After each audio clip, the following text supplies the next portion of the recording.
What makes a person of interest?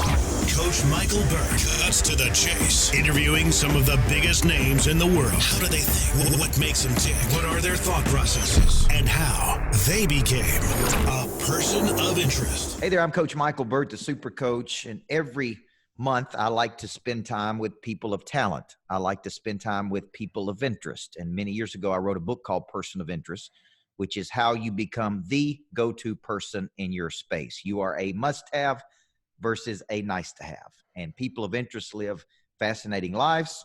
They go to fascinating places. They do fascinating things. As we're going to find out today with our guests, they have fascinating givebacks to the world. So I'm very excited today about spending some time with a guy who's got an incredible energy. He's got an incredible spirit.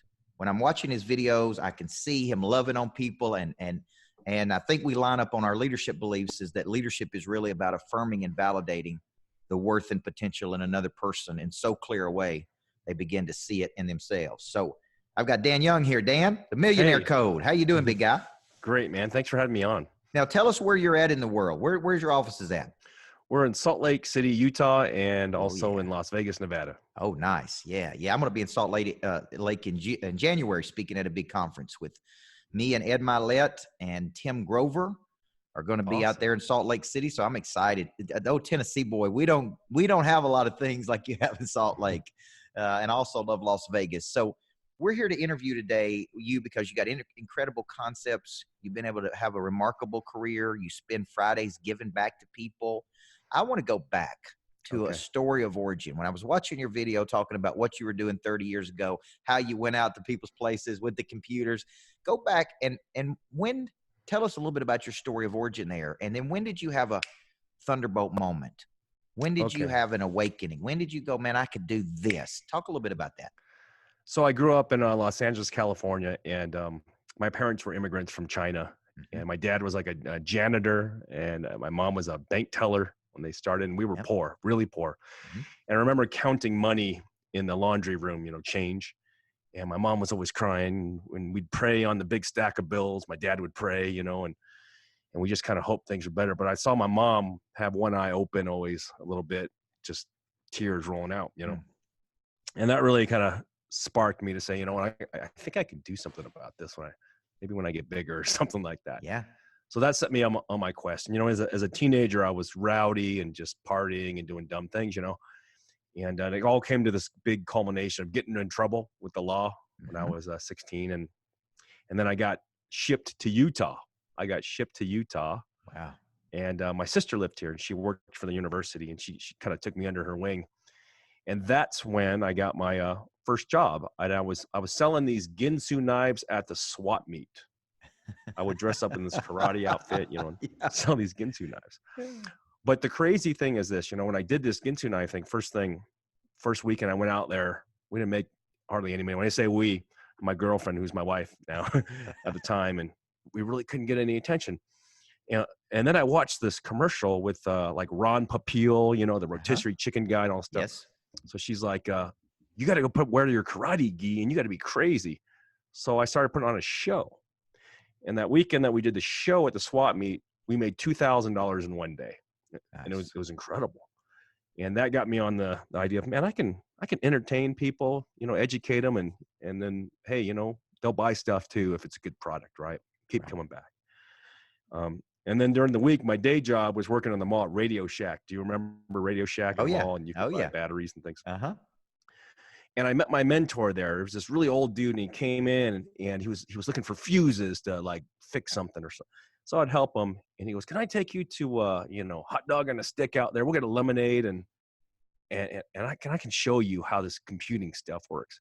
Turns out he was this guy, and he sold his company for a few $1 billion, a computer software company. Yes. And he was retired. And every week he would just teach me and teach me and teach me. And so finally, after Radio Shack, it was great. And this person's still a friend of mine today. I went and worked at this larger electronics store and became the manager of thousands of men. And then they went bankrupt. So I was out of a job. I was getting paid great, super good money there. But they went bankrupt. So I asked my manager, hey, can I get the database of the customers that, I sold computers to? And this is the day when people didn't have big cell phones. So I I called all these customers and I said, hey, if you bought a computer there, I'm going to warranty that and give you a lifetime service guarantee. If your parts go out, yeah, you got to pay, but I won't charge you labor. Wow. And I gave him my pager number and I stuck this little sticker on the side of the computer that had my pager number, right? Uh-huh. So first year, my wife and I, we lost $27,000 in the red. And it was all of our savings. And I had to take a 10% penalty, I remember, for cashing out my IRA or something horrible. And then the next year, we did over $1 million in rev. Wow. And since then, it's like 29 years ago. Nice. Here we are today, Now, the power of that person. Well, there's two things I see that's a dynamic there. One, you were open, humble, and hungry to be mentored, right? Like I can't tell you how many people are not open. They're guarded. They're not coachable, right? You were coachable, and that person was teaching you something, and they were enlightening you to something. So I think people that are out there that are trying to get a lift in anything, whether it be their income, I always look at 4 areas, Dan. I look at knowledge, skill, desire, or confidence. That's a whole person. Knowledge for the mind, skill for the body, desire for the heart, confidence for the spirit. And so in those days, he was giving you the knowledge, right? Yeah, he made me take this weird oath. It was really weird. I thought it was kind of trippy. I'm like, is this guy, messed up in the head or something? But he goes, Dan, I don't work with assholes. So if you ask me, you need to do it. But here's how it goes. I need you to promise that you'll do whatever I tell you to do, as long as it doesn't break any ethical or moral beliefs that you have. Yeah. Okay? But I need you to just do it and don't question it, and just do it unless, obviously if your gut tells you it's wrong or something. He goes, but I'm never going to do that. He never has. And I promise, took the Scouts honor thing, right? Yeah. And, so I to this day, I call him Master Mike, which is funny. Does that have anything to do with what he did for you with what you're doing now with your Friday give backs? I mean, seems like such a seminal moment in your life and what he taught you to go from losing 27,000 to generating $1 million of revenue. And we know that most small businesses, 96% of small businesses, never break $1 million of revenue, right? Mm-hmm. And never. That's why when you watch Shark Tank, when they say over $1 million in sales, everybody perks up because most small businesses never even get to that. Mm-hmm. So for you to do it in your first or second year is really amazing. But does that have something to do with how he sowed into you? You're what you're doing, and tell people what you're doing on your Fridays now. So Fridays, I do Dan's Millionaire Code podcast and share some stuff on Instagram, short snippets for the shorter attention spans. But what I do is every week I bring in a mentor that can virtually mentor. And it's from all different fields of business, right? From real estate to tech to software production to people who invented video games. Last week, we had the guy who invented Mortal Kombat video game. Oh, wow. Remember that? Yeah, I do. And they just share how they built everything from dirt. So from nothing. And some of these guys, one of my guests, Rick White, good friend of mine, same mentor, which is funny. He sold his company for $3.5 billion in just a decade before he was sleeping under a bridge in Newport Beach. Wow. Which is crazy. And so it's so amazing. So every Friday we bring in these mentors and they share their knowledge with the viewers out there. And we don't have anything really, I don't have anything that people need to buy. We don't have like sponsors paying us money. It's just giving back to the universe and sharing with these entrepreneurs out there, or potential entrepreneurs, how to do it from nothing.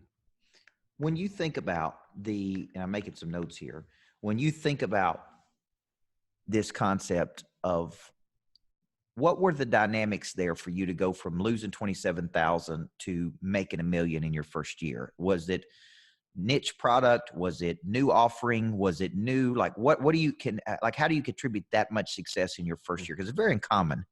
So what do you think it was? Nothing high tech. Computers are computers, man. And they've been around. It's like, cabbage or something. It's not like super innovative, but the big thing was, and my mentor told me this, find people's pains and offer a solution for their pain, heal them and offer that. And you have to offer something for free, actually. And that there's reciprocity built into their minds, being if they feel like you're honest, you're taking care of them, you're giving them something, they really have this subconscious urge to really help you. That's right. Which is really cool. And so I remember the first, that first year was crazy because I was just driving around everywhere, like cleaning up computers and things like that. And And sometimes they'd buy something, sometimes they wouldn't. But it was almost like planting a seed in their mind. And then as their businesses got bigger and better, you know, and then they expanded or they needed new equipment, they would just simply page me and be like, Dan, we need, 20 new computers. Right. And they'd say, they didn't even ask price. They're just like, hey, can you get them down here, man? And I'm like, okay. And of course you take care of them. You give them a fair price and you do what you say. Right. But that relationship with humans, and that's where I think everything is getting away from that, with everything going online. And we have online companies, but even with our online companies, that human connection, because you're dealing with human beings, I think is the greatest kept secret that so many businesses are getting away from, because they're trying to automate so many things. They forget people have emotions and they have pain and they need someone to care. Well, I think you hit that right on the head, and I think more people need to hear that. Is it's kind of the whole concept? Would you rather have $1 billion or would you rather have 1 billion friends? And if you had 1 billion friends, you'd probably make more than $1 billion, right? I mean, it's through human connection. I think when people understand that, my belief is we don't get paid on 80% of what we do. We get paid on 20% of what we do. We give away 80% for free. Right. And if we do it well enough, the 20% will be pretty significant. So when you think about this concept of, okay, so walk me through first 10 years of your business. So you did $1 million in the second year, you're running around crazy servicing all these people, but now you got this demand because you're kind of the person of interest to these people. Right. And this is a key point I want to bring out on the concept is when you're thinking person of interest, actually Hank Norman said this to me one day. He said, I said, what does famous mean today? He said, well, famous used to mean you were up on a pedestal and everybody looked up to you, right? Because you'd done something right? There's some elevated status. That's person of interest. But he said, famous today is about how many people feel connected to you. And I thought that was an interesting distinction, right? Like I grew up, outside of Nashville. People come to Nashville to become famous. But the way they become famous is through their connections. And how people feel when they're around them. Like when I'm with you, I feel good about me. So walk us through your first 10 years of that business and how did it grow and how did it scale and what was your role in the equation? Did you just become the owner? What were you doing during that period? Selling, taking out the garbage, doing the accounting, every single role in the beginning. And as we expanded, I hired some more salespeople and some more technical people. And these are friends from college, right? And they were hoping to, make themselves, 50 to 80 grand a year or whatever, and they're graduating college. And I'm like, well, why don't you give this a shot? You can pay down your student debt, or not accumulate a bunch. And then most of them ended up just going full time. So that was able to help me. My main focus was to really build system processes, and that's one thing my mentors taught me is process. Quality is the lack of variance. That was by W. Edwards Deming.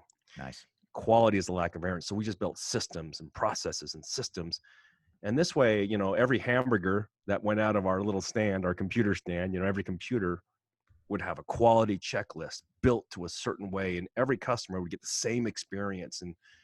And from every experience when they walked into our retail stores, all 5 senses were engaged: sight, sound, smell, touch, taste, to the same level. It would smell the same way in every store, look the same way, they'd be greeted the same way, the energy was the same way, the thank yous were the same way. And for that's something that original company that we started still exists today. It's been like almost 30 years, PC laptops, right? And we just keep being consistent. The key is the consistency of the experience. Nice. Now, when I saw your video and you're coaching people via the Zooms, is that you mentoring people? Is that you mentoring people in your company? When you're doing those coaching session in that sizzle reel on your Facebook page, who are you coaching in that scenario?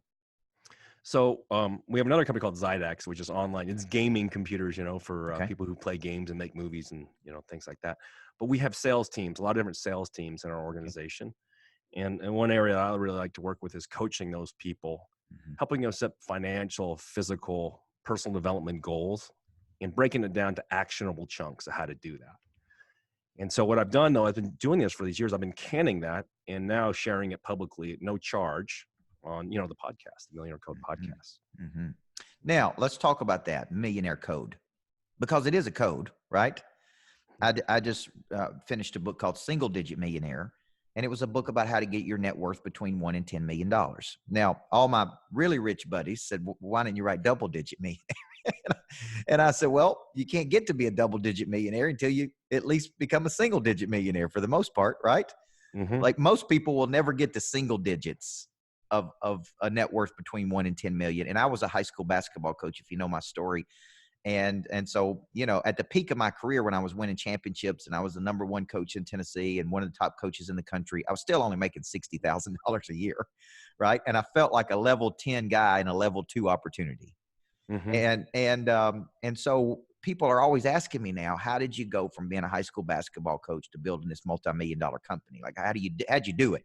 And so many people are asking me. I finally said, you know what? I'm just going to write a book and show you how I did it.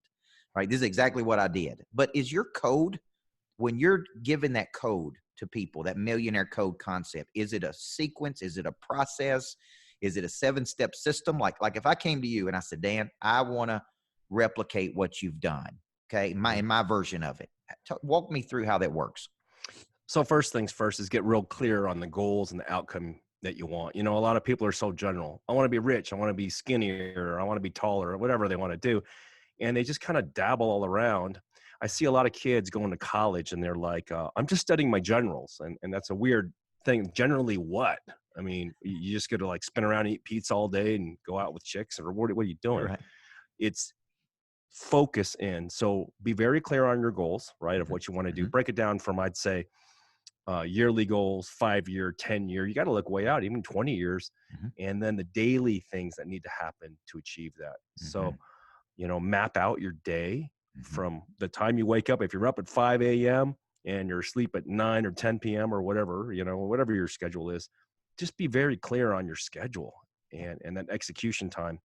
Because I see so many people, you know, spending time spinning wheels, you know, they're just kind of like the shiniest thing they're jumping to. And, you know, when I have ADD, it's crazy, but it's easy when you're really focusing and you clearly say, okay, every day I'm going to execute on these top A-level priorities. Yes. Right.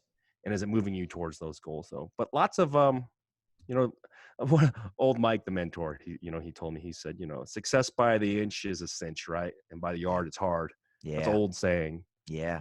But absolutely true. Just an inch, you know? Right. Every day. Do you in agreement with this statement or disagreement with this statement? There is no easy money before there is hard money, meaning the people that earn high incomes today, there were years or cycles of really hard work, right? Are you in agreement with that or disagreement with it? Total agreement. I mean, it's good. In fact, learn to love pain. One thing that I teach a lot of my students and a lot of other coaches don't like, but I say take 2 hours a day doing what you hate. Like something you absolutely, it's so painful. Like I really, really used to hate like looking over spreadsheets, doing math.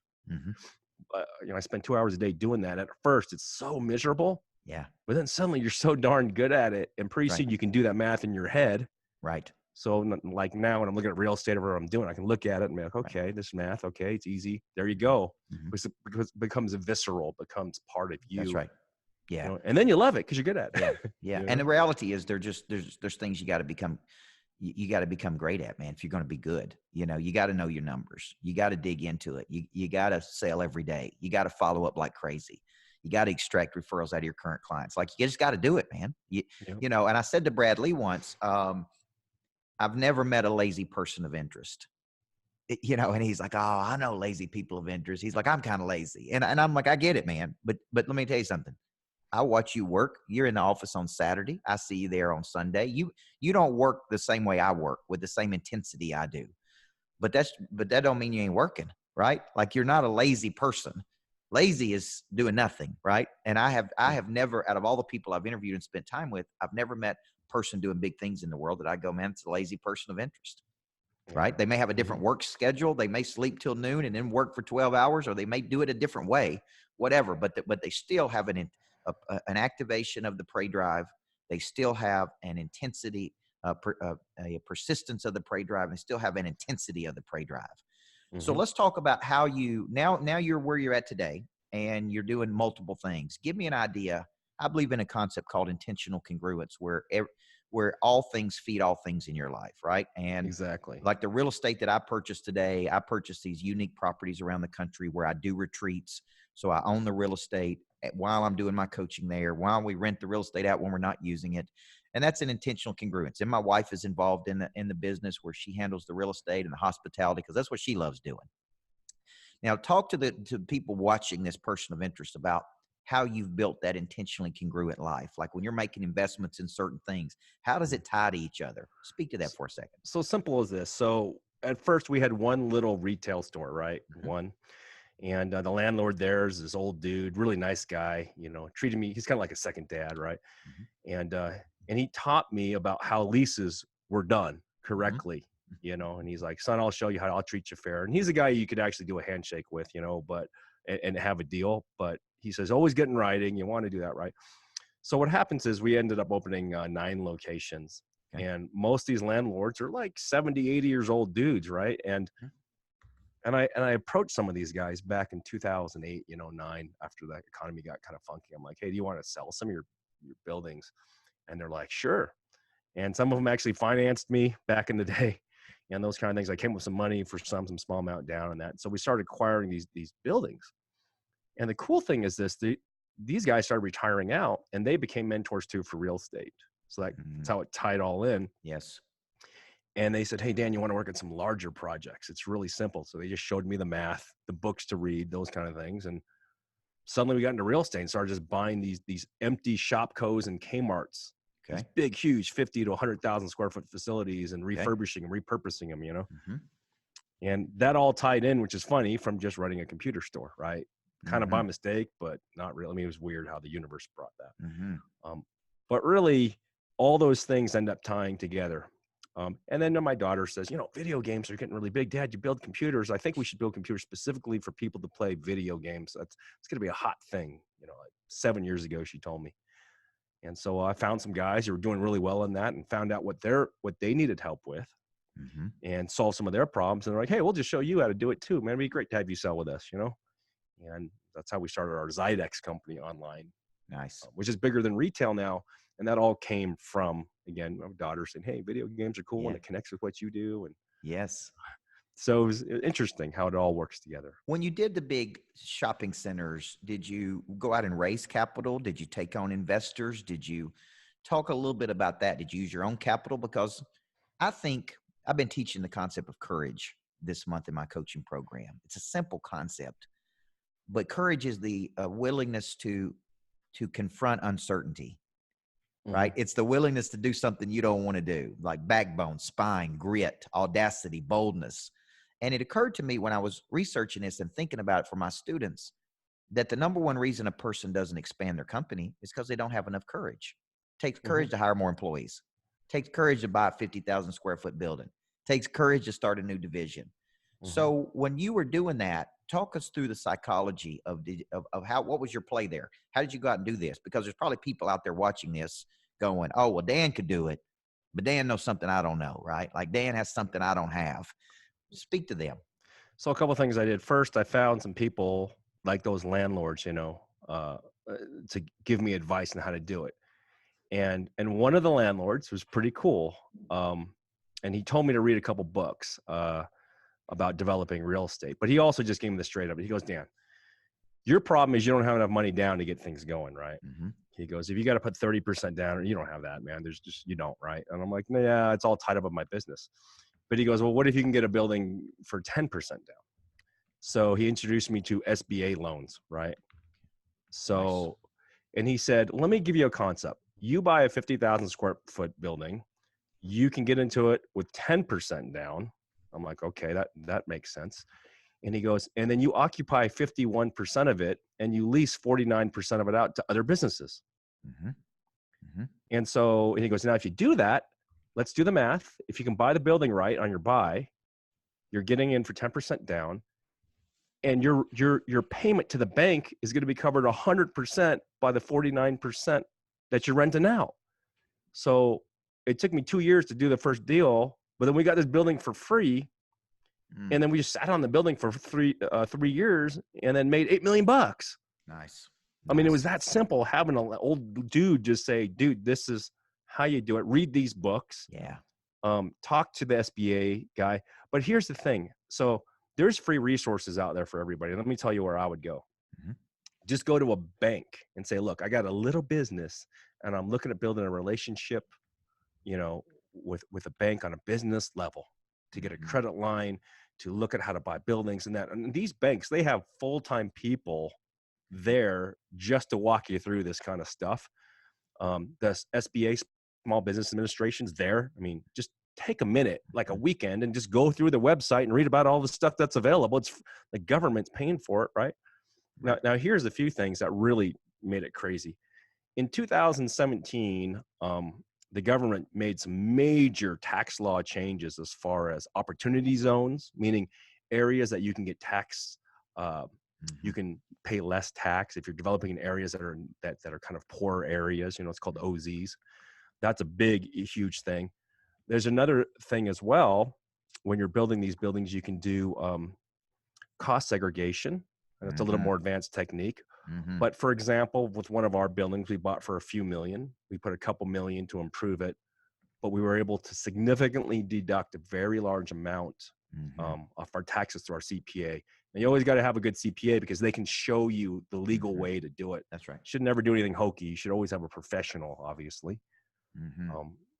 And the cool thing is, it's not rocket science. And really, once you understand a template of doing one super small thing for your business, I mean, imagine like if you had like, I don't know, like a t-shirt shop or whatever it is, right? And you're like a 800 square foot little shop, and you're in this little tiny building that's like 2,500 square feet. What if you could get into that for 10% down, and then lease the other part, and they're paying your bank your mortgage payment on it for you? And then meanwhile, you're tax deducting all this. So if you make some money from your business, whether it's 50 grand or $1 million or 10 million, what if you're able to offset that income and pay less tax? I mean, it's crazy because they don't teach a lot of this in college, but what I did is just went to like Audible and Amazon as well, and just looked for commercial real estate development books, and just downloaded 10 of them and just did them in a month. And and that was cool because it went through every detail, every perspective. And if you have 3 or 4 authors that truly have had success in their wake, it's going to transfer to you. Absolutely. And you seem to have a passion for the real estate. Like, that's been very good play for you, right? Well, yeah, because now, I'm 48 years old. I'm no longer, a little kid anymore. And yeah. Oh man.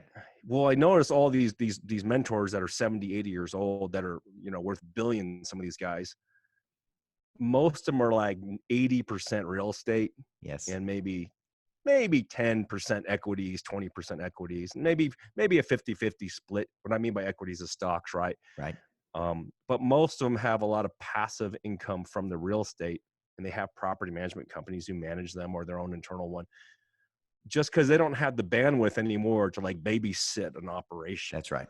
Usually That's they right. the cash flow.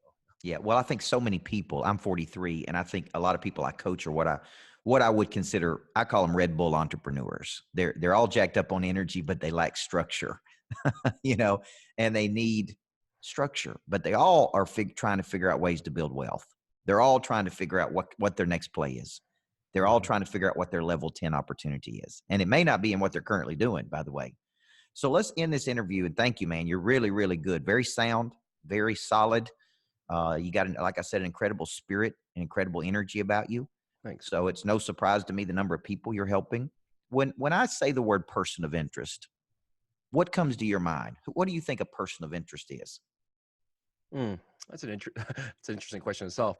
A person of interest is somebody who's, in my mind, someone changing the world in a pretty significant way. And it may be financially, but it may be, for the environment. It may be even someone like Elon Musk, who's electrifying everything and taking us to that new era, or populating Mars, And really, there's people that just kind of let life carry them around in a little boat in the ocean, but we all have an outboard motor, right? We can turn on our GPS, plot out where we want to go, and just, floor it. Yes. And, it's a great answer. Paul Martinelli said something to me once that Maxwell always said. He said, if you ever taste significance, success will never satisfy you. If you ever get a taste of significance, success will no longer satisfy you, right?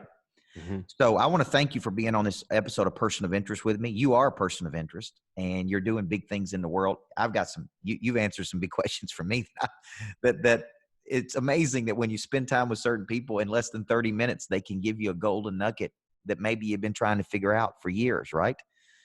Because I have this concept of greatness factories, and the Greatness Factory is a multi-dimensional physical facility that has a gym and a meditation spa, a training facility, podcast studios. It's a little city where all the greatest people physically go to in a community, right? And but to do these Greatness Factories the way I want to do it, I've got to build the first one and then try to replicate it around the world, and either build the real estate or rehab the real estate. And so it seems in my mind this big deal. I spent $90,000 on the plans to build the first one, and I took it to my city where I live outside of Nashville. And the local city planner said it's the most progressive building that they had ever seen in our city, and they wouldn't pass it. They said it is so unique and different than other buildings that we want it to conform more to the other structures in the community. That's the problem we had with our city council, with our big project, our 5-acre building thing. They're like, the color looks too modern. Yeah. And we're like, the design. I'm like, don't you want like tech companies coming here to, generate revenue and tax base? Yeah. It's interesting. So we had to paint it kind of brown gray to make them happy. Yeah. Yeah. Which was sad, but Well, I think to your point, when you're thinking, you have these grand visions of something and you're trying to do something big, there is a lot of uncertainty. You need a lot of courage. And I think what you've given us today are practical tips that can get people's mind thinking, here's where I can go. Here's what I can do. Here's how this guy did it, right? And I think that's really what people of interest do. And they're never stingy with their material, by the way. Most big-time people, they share. They share. So if we wanted to follow more of your work, get to know you at a deeper level, where would you tell people to go? So you can go to dansmillionairecode.com. If you search for just one word, Dan's Millionaire Code, whether it's the iTunes store or you're on Instagram or anything like that, you're going to find me too as well. And I try to answer all my direct messages same day, typically, nice. So if people have a question, or anything like that, or just want to say hi, that's cool. I like it, and Fridays when I'll really pound it, and try to answer everything because it's a give back day. I love it, man. Well, you've lived a remarkable life. Thank you for joining me on Person of Interest. Dan Young, everybody, follow this guy. He's a very interesting person, and he's doing big things in the world. So, Dan, thank you for spending some time with old Coach Burt. Thanks, Coach.